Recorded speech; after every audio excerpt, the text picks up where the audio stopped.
মামটা এত দুষ্টু, আজ বাড়িতে ওদের জন্য চিকেন এগরোল করেছিলাম। ওর দাদারটা খাওয়া হয়ে গেছে, আবার যদি ওর থেকে ভাগ বসায় সেই জন্যে এঁঠো করে নিচ্ছে, দাদা যাতে আর ওর থেকে ভাগটা না বসাতে পারে। চিকেন এগরোলটা করার জন্যে প্রথমেই 500 গ্রাম ময়দা নিয়ে নিয়েছি। ময়দার মধ্যে হাফ চামচ লবণ এবং অল্প একটু তেল দিয়ে বেশ ভালো করে ময়ান দিয়ে নিয়েছি। এরপর উষ্ণ গরম জল দিয়ে খুব ভালো করে ময়দাটা মেখে নিয়েছি। প্রথমে একটু গায়ে হাত বুলিয়ে মেখে নিয়েছি ঠিকই, তারপর যত রাগ আছে, যত শক্তি আছে সবটার ওপর দেখিয়ে দিয়েছি। শেষে এরাও দেখি বলছে, আর মেরো না, লাগছে খুব, এবার ছেড়ে দাও। যতই হোক, আমি আবার একটু দয়ালু মানুষ, ওই জন্য গায়ে একটু তেল মাখিয়ে আধ ঘন্টার জন্য রেস্টে রেখে দিলাম। তারপর আবার দেখছি। ততক্ষণে এদিকে চিকেন এগরোলের চিকেনটা রেডি করে নিই। গ্যাসে একটা কড়াই বসিয়ে কড়াইটা গরম হলে তাতে 20 ml মতো সর্ষের তেল দিয়ে দিয়েছি। তারপর দিয়ে দিয়েছি ছোটো সাইজের একটা কুচানো পেঁয়াজ। পেঁয়াজটা একটু লাল লাল হয়ে আসলে দিয়ে দিয়েছি আদা রসুন বাটা, জিরে গুঁড়ো, হলুদ গুঁড়ো এবং সামান্য একটু শুকনো লঙ্কার গুঁড়ো। লবণটা বললাম না বলে লবণটা দিতে ভুলবেন না কিন্তু। এরপর চিকেনগুলো দিয়ে তারপর একটু গরম মশলা গুঁড়ো ছড়িয়ে ভাজা ভাজা করে নামিয়ে নিচ্ছি। ময়দার ডোটা নিশ্চিন্তে শান্তিতে ঘুমাচ্ছিল।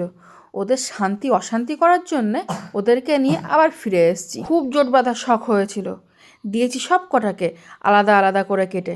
এরপর ঘুরিয়ে পেঁচিয়ে মেরে ধরে যেভাবেই হোক গোল একটা রুটির মতন তৈরি করে নিতে হবে। তাই বলে আমার রুটি বেলার মধ্যে কেউ যেন ধ্যান দেবেন না, চোখ কান নাক অনেক কিছুই বেরোবে, ওইভাবেই খেতে হবে। এগ রোলটা ভাজতে যাওয়ার আগে ডিমটা ঠিক করে নিচ্ছি। ডিম ভেঙে তার মধ্যে সামান্য একটু লবণ দিয়ে খুব ভালো করে ডিমটাকে ফেটিয়ে নিচ্ছি। এরপরে ধপ করে রুটিটাকে নিয়ে তাওয়ায় ফেলে দিয়েছি। তারপর টেনে টেনে যেখানে চোখ কান নাক বেরিয়েছিল সেগুলো একটু ঠিকঠাক করে দিচ্ছি।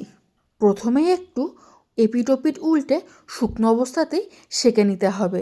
এরপর ওপর থেকে সাদা তেল ছড়িয়ে এপিট ওপিট উল্টে খুব ভালো করে ভেজে নিতে হবে।